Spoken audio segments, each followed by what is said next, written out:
自透早为伫咧台南市东区的小东公园时分outlet，伫遮美善基金会为心地障碍的青年朋友举办一场体适能趣味竞赛。我们社会局呢，在无障碍之家里面有一个体适能活动中心。那体适能活动中心的承办单位就是我们的美善基金会。那今天呢，美善基金会邀集了脑麻协会还有白永恩基金会，里面的我们身心障碍的青年，大家一起来参加这次的聚会活动。对心地障碍青年来讲，户外活动非常的重要。美善基金会设计3大关卡，以用手抱球跳过障碍物、双人传球以及用鼓棒野球，借此增加因的敏捷反应以及平衡等能力。今天我们看这些年轻人，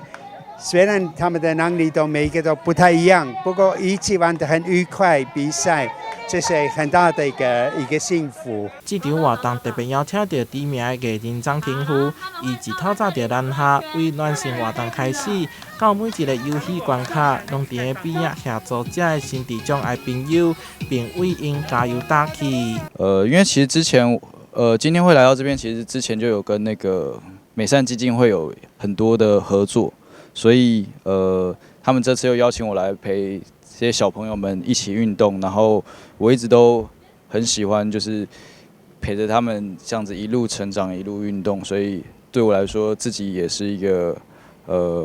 很棒的活动。美善基金会因仔甲新妇也特别送着礼物甲感谢状，感谢张庭甫的陪伴。伫活动最后是由脑麻协会摕到第1名。希望透过趣味竞赛活动，会当让这群心地障碍青年朋友感觉到体适能好耍阁趣味。台南新闻杨胜怀采访报道。